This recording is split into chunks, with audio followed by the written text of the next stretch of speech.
Livro Carta Aberta aos Católicos Perplexos, de Monsenhor Marcel Lefebvre. Prefácio. Antes de 1979, quando eu ouvia o nome de Monsenhor Marcel Lefebvre, mesmo sabendo por alto das perseguições que sofria, das ordenações no famoso seminário de Econe, na Suíça, ou da defesa da tradição, não havia em mim, no entanto, nenhum eco mais pessoal. Porém, no início de agosto daquele ano, um acontecimento diferente viria a mudar essa situação. Dom Lefebvre entrava em nossa casa de Laranjeiras, no Rio de Janeiro. Meus pais o hospedaram, tiveram a honra de receber um bispo, e não um bispo qualquer. E a permanência que perdera seu fundador, Gustavo Corsão, um ano antes, via a resposta da divina providência ao vazio deixado pelo grande pensador. Vinha para encontrar-se com Dom Antônio de Castro Maia, na época ainda bispo titular da Diocese de Campos, Rio de Janeiro. Porém, Dom Antônio não compareceu ao encontro, o que muito contrariou o nosso hóspede. Mas nós, da permanência, aproveitamos bem sua visita, a ponto de firmar-se, a partir de então, uma relação muito próxima com a obra de Dom Lefebvre. Descobrimos então que o Bispo de Ferro, como a imprensa o chamava na época, era um exemplo de mansidão, de bondade, de boa educação e de piedade.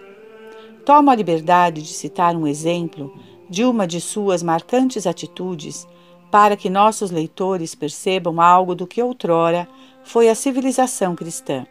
Em determinado momento da conversa, uma das moças, jovem de seus 14 ou 15 anos, entrou na sala. Imediatamente o bispo levantou-se para cumprimentá-la. Pode parecer um exemplo banal, mas não é.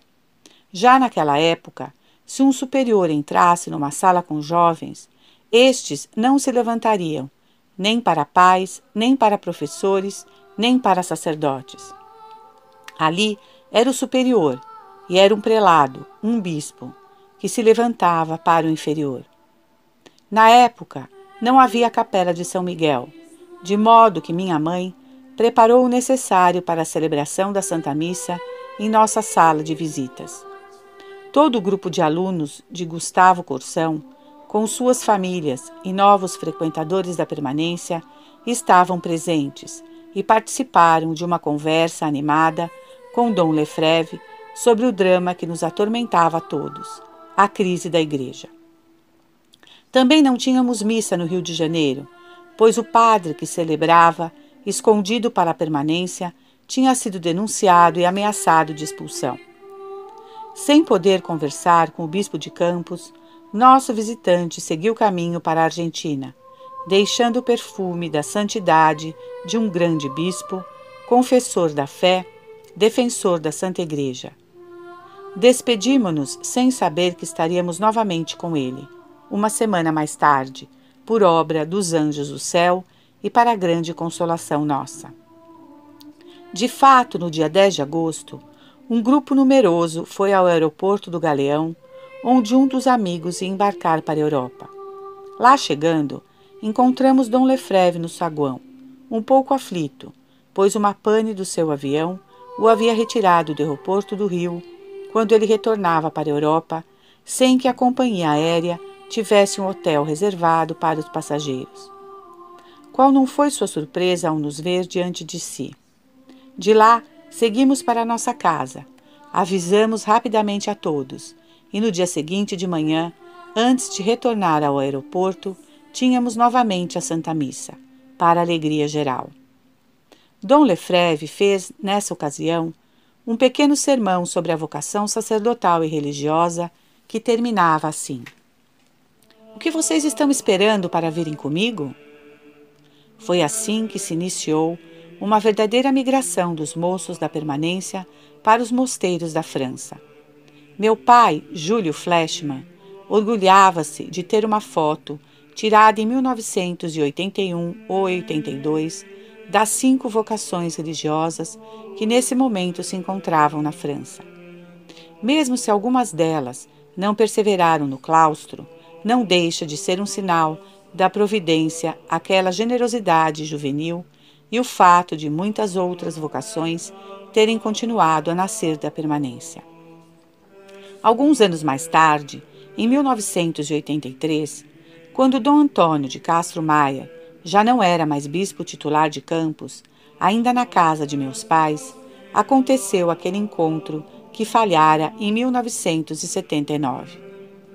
Estiveram reunidos por alguns dias os dois bispos, na companhia do padre Schmidberger, pela Fraternidade São Pio X, e dos padres José Possidente e Fernando Rifan, pelos padres de Campos.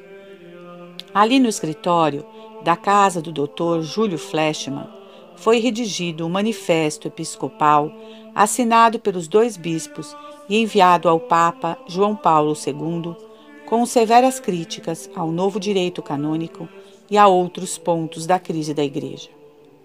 Durante esta reunião eclesiástica, tornou-se clara a necessidade de um local mais adequado para a Capela São Miguel, nessa época já montada na sede da permanência.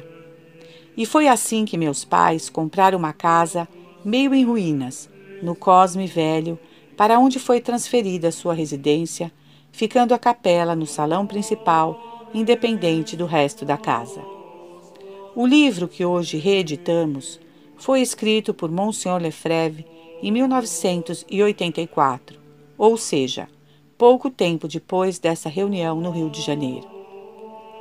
Nessa época, já éramos 2 membros da permanência no mosteiro beneditino de Les Barrocs, no sul da França, onde encontramos o mesmo ambiente de combate pela tradição que tínhamos na permanência. Meu pai publicou essa tradução da Carta Aberta aos Católicos Perplexos na coleção Cadernos Permanência, e desde então ele não foi reeditado. Essa nova edição vem com sua tradução, revista e corrigida. Nossos leitores sentirão talvez alguma dificuldade devido às referências constantes aos acontecimentos relativos à França. Exemplos de excessos e abusos praticados por padres franceses, frases emitidas por bispos franceses, eventos políticos e religiosos acontecidos na França e mesmo algumas estatísticas datadas e ultrapassadas pelo tempo. Algumas dessas passagens foram corrigidas ou acrescentamos notas explicativas. Atualizamos algumas estatísticas, mas nem sempre isso foi possível. Porém, o que mais importa é a manifestação clara dos frutos apodrecidos do Concílio Vaticano II que assolavam a Igreja então, o que continua patente ainda hoje em qualquer parte do mundo. Dom Lefebvre escreveu este livro para mostrar aos leitores que não conhecem bem a tradição, que nunca estiveram em contato mais frequente com os priorados da Fraternidade Sacerdotal São Pio X, os fatos que precipitaram a Igreja na pior crise de toda a sua existência, além de alertá-los sobre as exigências que pesam sobre todos os católicos de protegerem sua fé, mesmo contra autoridades que manifestamente querem corrompê-la, mudá-la, conduzindo as almas a uma outra religião diferente do catolicismo. Pouco tempo depois do lançamento deste livro, em 29 de junho de 1985, tive a honra de receber de Monsenhor Marcel Lefebvre a imposição das mãos que me tornaram sacerdote in eterno para sempre. E a divina providência quis, por seus caminhos misteriosos, que eu viesse a ser, muitos anos depois, o capelão responsável pela permanência. A obra fundada por Gustavo Corsão, com a colaboração muito próxima de Júlio Fleischmann e de um grupo de amigos, poucos é verdade, porém fiéis e dedicados, criou frutos, tornou-se a origem de uma pequena, mas florescente Capela São Miguel, no Rio de Janeiro, tendo seu crescimento atingido a cidade de Niterói, com a fundação da Capela Nossa Senhora da Conceição, em 1991, da Capela Nossa Senhora da Assunção, em Fortaleza, e na Capela Santo Agostinho, em Parnaíba. Ao todo, somos 9 padres ordenados saídos da permanência, além de uma freira dominicana na França. Todos fiéis à tradição, todos devedores, de um modo ou de outro, deste santo bispo que deu sua vida para devolver a tradição à vida da Igreja.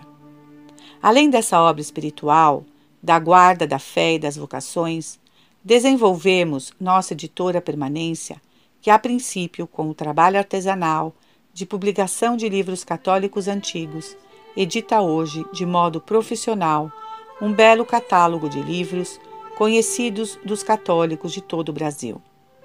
Por fim, estamos iniciando o projeto de um colégio católico da tradição, o Colégio São Bernardo, para preservar as almas das nossas crianças contaminadas desde o berço por uma cultura anticatólica. Se considerarmos a primeira visita de Dom Lefebvre, relatada acima, no já quase secular ano de 1979, passando por diversas outras visitas com que nos honrou o fundador da Fraternidade São Pio X, passando ainda pela vinda ao Rio de Janeiro, em diversas ocasiões, dos novos bispos sagrados em Econe, em 1988, e pela presença constante dos padres da Fraternidade numa colaboração estreita com a nossa permanência, e de tantas vocações já enviadas aos seminários da Fraternidade, tudo isso explica porque a nossa editora se sente honrada em publicar seus livros. Depois da primeira edição desta Carta Aberta, publicamos também Do Liberalismo à Apostasia, importantíssima obra em que Dom Lefebvre explica detalhadamente o drama do concílio e dos meios que este empregou para derrubar o que restava da cristandade. Em seguida, editamos A Vida Espiritual, em que o bispo expõe suas notas de estudo de Santo Tomás de Aquino no que toca à doutrina católica e os erros do nefasto concílio. Hoje, publicamos a segunda edição do Carta Aberta aos Católicos Perplexos. 30 anos se passaram desde o lançamento do livro e os católicos continuam perplexos. Perplexidade duradoura, sempre renovada com novos e numerosos escândalos, com novas e numerosas perdas daqueles companheiros que foram caindo ao longo do caminho no meio da guerra tão brutal como essa. Guerra do espírito, guerra contra a fé. As raízes da nova religião, fundada com o Concílio Vaticano II, foram se espalhando pelo solo impregnado da decomposição dos princípios da religião católica operada de dentro do Vaticano, intramuros ecclesia. Os papas liberais que fizeram o concílio fincaram as bases de uma nova religião que se espalhou por todo o mundo. Os princípios do ecumenismo, da liberdade religiosa, da colegialidade dos bispos, da reforma litúrgica, tudo foi sendo imposto e aplicado sem descanso, a ponto de já não saber bem em que consiste ser católico. Ou seja, os católicos continuam perplexos, confusos, atordoados. Suas almas são jogados de um lado para o outro, vacilam entre o apego à religião tradicional, que não querem abandonar, e a obediência escrupulosa que lhes é imposta pelas autoridades romanas na aceitação dos erros modernistas do Vaticano II. O que fazer? A perplexidade causa em muitos espíritos 2 desvios perigosos. O primeiro é o escrúpulo de achar que a obediência deve ser mantida diante de prelados movidos por falsos princípios, por uma falsa religião. O outro é a visão por demais naturalista de querer resolver sozinho a situação. Os primeiros acham que só podemos ser católicos romanos se obedecermos a tudo que o Papa atual ordena ou ensina, mesmo quando são doutrinas contrárias à fé católica. No tempo de Bento XVI, acharam que haveria uma restauração da tradição a partir de certas tendências mais conservadoras de Joseph Ratzinger. Hoje, com a onda de escândalos e desse estilo todo novo do Papa Francisco, Os próprios conservadores de então entraram no clube dos católicos perplexos. Mas foi preciso chegarmos aos extremos atuais para que eles se tornassem perplexos. Por outro lado, outro tipo de católico perplexo parte em direção oposta, e diante dos desmandos dos últimos papas, ou da apostasia manifestada por tantos bispos, emitem juízos que ninguém sobre a terra pode emitir, senão a própria Igreja, por meio de futuro Papa ou de algum concílio que venha a restaurar o verdadeiro catolicismo em Roma. Julgam os papas do concílio como não sendo mais papas, e se isolam em atitude altiva e orgulhosa, deslocada e inconveniente, mediante a qual estabelecem a si próprios como única fonte da verdade e da fé. Dom Marcel Lefebvre manteve-se sempre numa tênue linha de pensamento e de ação que recusava qualquer compromisso com os erros doutrinários atuais, sem, no entanto, cair no erro primário de julgar e condenar os papas do concílio como não sendo mais papas. Consideravam que eram as duas colunas de sustentação da sua posição, a ortodoxia da fé e o espírito do catolicismo romano. A primeira desapareceu dos meios progressistas, a segunda dos meios sede-vacantistas e afins. Acredito que um dia a Igreja reconhecerá o acerto e a sabedoria sobrenatural da posição do fundador da fraternidade sacerdotal, São Pio X. É difícil, porém, saber quando ou como isso se fará. De fato, a civilização ocidental, e mesmo toda a humanidade, chegou a um nível de paganismo e de ateísmo jamais visto na história dos homens. E a Roma atual tornou-se cúmplice dessa universal decadência. Enquanto não chega esse dia, movidos pela perplexidade própria do católico sincero, adiantemo-nos no reconhecimento da verdade e da fé tradicional da Igreja. Ao publicar a Carta Aberta aos Católicos Perplexos, pretendemos mostrar aos nossos leitores a necessidade de seguirmos passo a passo o caminho traçado por Dom Marcel Lefebvre, que não é diferente do que aprendemos com os fundadores da permanência. Assinado Dom Lourenço Fleischmann, OSB, junho de 2015. 1. A perplexidade dos católicos. Que os católicos deste final do século XX estejam perplexos, quem o negará? Que o fenômeno seja relativamente recente, correspondendo aos 20 últimos anos da história da Igreja, basta observar o que sucede para estar persuadido disso. Há pouco tempo, o caminho estava inteiramente traçado, ou se seguia ou não. Tinha-se a fé, ou então se tinha perdido, ou ainda jamais se tivera. Mas quem a possuía, quem havia entrado na Santa Igreja pelo batismo, renovado suas promessas pela idade de 11 anos, recebido o Espírito Santo no dia de sua confirmação, este sabia o que devia crer e o que devia fazer. Hoje, muitos não mais o sabem. Ouvem-se nas igrejas tantos ditos estarrecedores. Leem-se tantas declarações contrárias ao que tinha sido sempre ensinado, que a dúvida se insinuou nos espíritos. No dia 30 de junho de 1968, encerrando o ano da fé, o Papa Paulo VI fazia diante de todos os bispos presentes em Roma e de centenas de milhares de fiéis uma profissão de fé católica. Em seu preâmbulo, ele prevenia cada um deles contra os danos causados à doutrina, pois dizia: seria engendrar, como infelizmente se vê hoje, a perturbação e a perplexidade de muitas almas fiéis. A mesma palavra se encontra numa alocução do Papa João Paulo II, a 6 de fevereiro de 1981. Os cristãos de hoje, em grande parte, se sentem perdidos, confusos, perplexos e mesmo decepcionados. O Santo Padre resumia as causas desse fato da seguinte maneira: De todos os lados espalharam-se ideias que contradizem a verdade que foi revelada e sempre ensinada.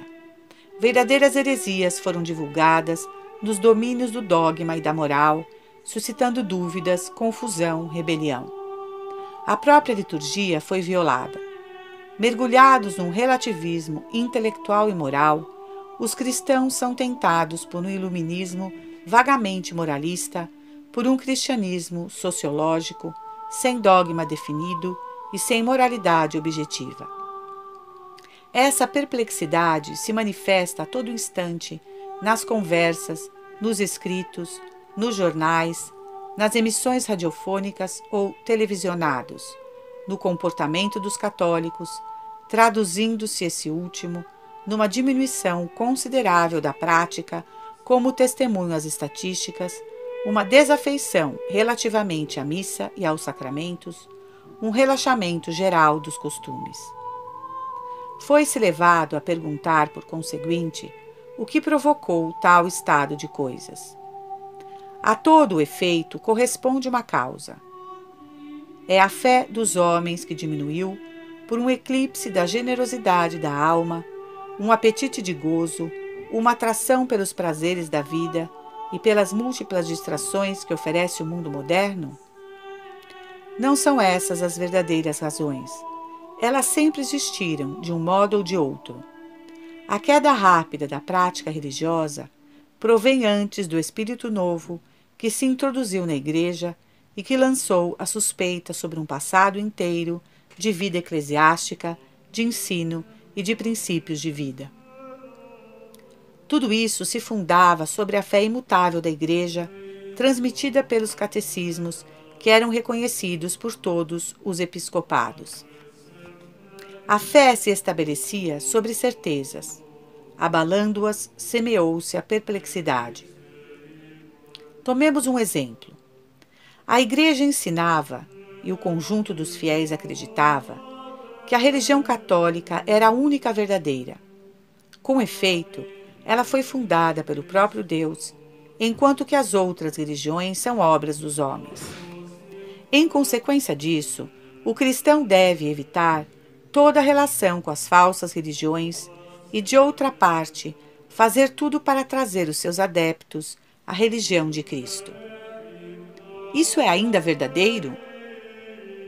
Com toda a segurança, a verdade não pode mudar, senão jamais teria sido verdade. Nenhum dado novo, nenhuma descoberta teológico-científica, se é que podem existir descobertas teológicas, jamais fará com que a religião católica não seja mais o único caminho da salvação. Mas eis que o próprio Papa assiste às cerimônias religiosas dessas falsas religiões, reza e prega nos templos de seitas heréticas. A televisão espalha no mundo inteiro as imagens desses contatos estarrecedores. Os fiéis não compreendem mais. Lutero, e eu tornarei a isso nas páginas que seguem, separou a Igreja, povos inteiros, transtornou a Europa espiritual e politicamente arruinando a hierarquia católica, o sacerdócio católico, inventando uma falsa doutrina da salvação, uma falsa doutrina dos sacramentos. Sua revolta contra a Igreja será o modelo sugerido por todos os futuros revolucionários que lançarão a desordem na Europa e no mundo. É impossível, 500 anos mais tarde, fazer dele, como alguns quereriam, um profeta ou um doutor da Igreja, quando não um santo. Ora, se eu leio a Documentation Catholique ou as revistas diocesanas, encontro escrito aí, pela pena da Comissão Mista Católico-Luterana, oficialmente reconhecida pelo Vaticano I. Entre as ideias do Concílio Vaticano II, nas quais se pode ver um acolhimento dos postulados de Lutero, se acham, por exemplo, a descrição da Igreja como povo de Deus, ideia mestra do novo direito canônico, ideia democrática e não mais hierárquica. O foco colocado sobre o sacerdócio de todos os batizados. O compromisso em favor do direito da pessoa à liberdade em matéria de religião. Outras exigências que Lutero tinha formulado em seu tempo podem ser consideradas como sendo satisfeitas na teologia e na prática da Igreja de hoje. O emprego da língua vulgar na liturgia, a possibilidade da comunhão sob as duas espécies e a renovação da teologia e da celebração da Eucaristia. Que confissão considerável! Satisfazer as exigências de Lutero, que se mostrou o inimigo resoluto e brutal da missa e do Papa. Dar acolhimento aos postulados do blasfemador que dizia: eu afirmo que todos os lupanares, os homicídios, os roubos, os adultérios são menos maus que esta abominável missa. Dessa reabilitação tão aberrante, não se pode tirar senão uma conclusão. Ou se deve condenar o Concílio Vaticano II, que a autorizou, ou se deve condenar o Concílio de Trento e todos os papas que desde o século XVI declararam o protestantismo herético e cismático. Compreende-se que, diante de tal reviravolta, os católicos estejam perplexos, mas eles têm tantos motivos de o estar. No decurso dos anos, presenciaram a transformação do fundo e da forma das práticas religiosas que os adultos tinham conhecido na primeira parte de sua vida. Nas igrejas, os altares foram destruídos ou mudados de destino em proveito de uma mesa, frequentemente móvel ou encaixada. O tabernáculo não ocupa mais o lugar de honra, na maior parte das vezes. Foi dissimulado sobre o sustentáculo e posto ao lado, onde ele ficou no centro, o sacerdote, ao rezar a missa, lhe volta as costas. Celebrante e fiéis face a face, dialogando em conjunto. Qualquer um pode tocar os vasos sagrados, frequentemente substituídos por cestos, pratos, tigelas de louça.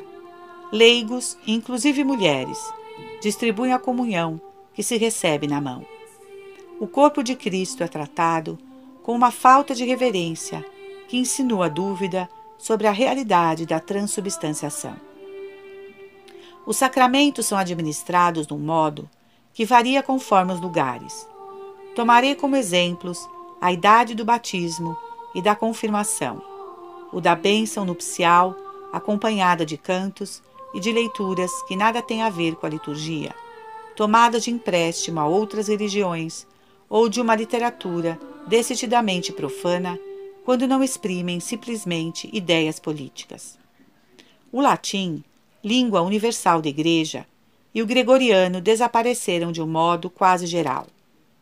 A totalidade dos cânticos foi substituída por cantigas modernas, nas quais não é raro encontrar os mesmos ritmos que os dos lugares de prazer. Os católicos ficaram surpresos também pelo brusco desaparecimento do hábito eclesiástico, como se os sacerdotes e religiosas tivessem vergonha de aparecer com tais. Os pais que viam seus filhos ao catecismo verificam que não mais lhes ensinam as verdades da fé, mesmo as mais elementares. A Santíssima Trindade, o mistério da encarnação, a redenção, o pecado original, a Imaculada Conceição. Daí se origina um sentimento de profunda confusão. Tudo isso não é mais verdade? Está caduco? Ultrapassado? As próprias virtudes cristãs não são mais mencionadas. Em que manual de catequese, por exemplo, se fala da humildade, da castidade, da mortificação? A fé se tornou um conceito flutuante, a caridade uma espécie de solidariedade universal e a esperança é, sobretudo, a esperança no mundo melhor. Tais novidades não são aquelas que, na ordem humana, aparecem com o tempo, às quais nos habituamos, a que assimilamos depois de um primeiro período de surpresa e de hesitação. No decorrer da vida de um homem, muitas maneiras de comportamento se transformam. Se eu fosse ainda missionário na África, dirigir-me-ia para lá de avião, e não mais de navio, quando não fosse senão pela dificuldade de encontrar uma companhia marítima que fizesse ainda o trajeto. Nesse sentido, pode-se dizer que é preciso viver com seu tempo, e ademais se está obrigado a isso. Mas os católicos aos quais se quis impor novidades na ordem espiritual e sobrenatural, em virtude do mesmo princípio, compreenderam bem que isso não era possível. Não se muda o santo sacrifício da missa, os sacramentos instituídos por Jesus Cristo. Não se muda a verdade revelada uma vez por todas. Não se substitui um dogma por outro. As páginas que vão seguir quereriam responder às questões que vocês se fazem, vocês que conheceram outra face da Igreja. Elas quereriam também esclarecer aos jovens nascidos depois do concílio e aos quais a comunidade católica não oferece o que eles têm direito de esperar dela. Desejaria, enfim, dirigir-me aos indiferentes ou aos agnósticos, que a graça de Deus tocará num dia ou noutro, mas que correm o risco de encontrar, então, igreja sem sacerdotes e uma doutrina que não corresponde às aspirações de sua alma. E, ademais, é com toda evidência uma questão que interessa a todo o mundo, se julga pelo interesse que nisso demonstra a imprensa de informação geral, em particular em nosso país. Os jornalistas também dão mostras de perplexidade. Alguns títulos ao acaso: o cristianismo vai morrer? Haverá ainda sacerdotes no ano 2000? A essas perguntas eu quero responder, não trazendo de minha parte teorias novas, mas me referindo à tradição ininterrupta e, entretanto, tão abandonada nesses anos que a muitos leitores ela aparecerá como qualquer coisa de novo.